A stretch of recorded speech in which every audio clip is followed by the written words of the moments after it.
Hei whakawhānui ake i ngā kōrero mō tēnei take, ko te minita i ngā take Māori a Peter Sharples, tēnā rā koe, Peter. Kia ora, Scotty, tēnā koe. E mea ana te kāwanatanga ki te koha i ōna wāhanga ki ngā rawa o te ipu whutupōro o te ao ki te kaunihera o Tāmaki, me ngā nama nui e iri tonu ana ki runga i aua rawa. Kāre te katoa o ngā kaiutu reiti o Tāmaki i te rata ki te whutupōro, engari ka riro tonu mā rātau e nei nama e pīkau, ne? Koi te kaunihera o Tāmaki makaurau te kaupapa nei, te tikanga mo e nei kōrero.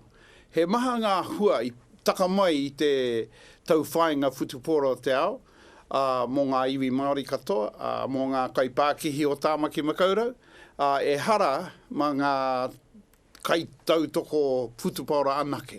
Nā rei kei te pai ki au. Take tuarua hei kōrero tanga mā tāue e te minita, John Key. E whakaia nei ia ki hara mai ngā manene ia hi treiria ki konei, ki tēnei whenua. Anei tāna kōrero me te kōrero David Shearer. Is it correct that he went down to Queenstown last week to fight for the welfare rights of Kiwis in Australia and came back with 150 of Australia's boat people? I've now read some comments from Mr Shearer that says he won't be reversing the national government's position. If he ever gets anywhere near office, he'll quote-unquote ring the Aussies. Well, good luck. They'll give you the same advice that we've had. There's lots of people that could potentially come.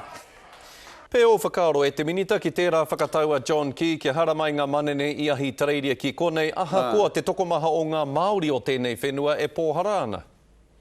Lo rawa te iwi Māori e ki ko te titi o waitangi te tino kaupapa mo te tuku mai o ngā manene ki te hara mai ki Aotearoa noho ai.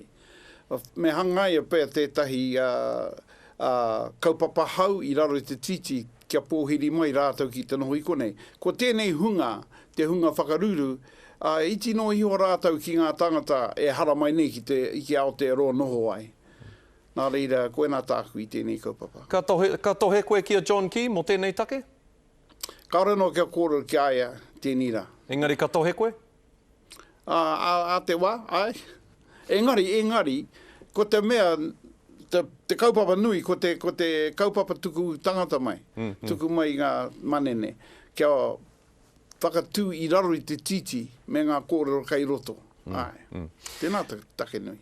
Kei te wānanga tonu koutou o te rōpū toranga pū Māori ko wai te kai arahi, hei tā te rangahau Digipol a te karere, ko koe tonu te tangata e tino tautoko hia ana e ngā kai pōti Māori, hei kai arahi i te rōpū toranga pū Māori.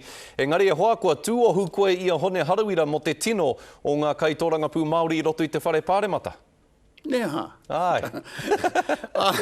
Kei te haere tunu ngā kōrero te pāti mo te kai arahitanga o te rōpū, kārehe kōrero hau mau. Kei te pai tēnā kōrero, ko mātau, ko Uruatikiro Paremata, me te tautoko o tō mātau pāti, te iwi Māori, kia Uruatikiro Kāwanatanga, nā ene ka noha mātau i te tēpū, tau tohe whakawhiti kōrero, kōkiri i umanga, pērā, te whānau ora, te whakapakari ohanga Māori, te pupuri i ngā turu Māori, whakaiana rātau, me te hauora Māori. Nā reira, i reira mātou ki te mahi e rā mahi. Aha koe ngā hia o tēnā. Hei whakatepe ake i tātāua kōrero e te minita, te matatini, kāre e kore he wāhanga o tō ngākau e pauri ana i te korenga o tō kapa o te rōpū manutaki ki tēnei whakataetai. Mo te wā tuatahi i ngā tau whātekau, ne? Ai, wā tuatahi tēnei. Engari, i reira tonu mātou, ko ngā tūmanako. Nā te mea, i reira ngā tūmanako, i reira hoki a hau i te ātāmira. Engari, waihoa, e rua tau, hoki anō mātou manutaki ki rogi te ātāmira, wepu tau. Engari, kore mātou e kite a koe, peke haere ani, wainganui ngā rārangi o te rōpū ngā tūmanako? Ka kite, peke haere i roti tēnei te o te kīni. Kai ana kai. E te minita kua pau te wā kia tāu, engari, ngā mihi nui ki a koe, kia ora. Tēnā koe.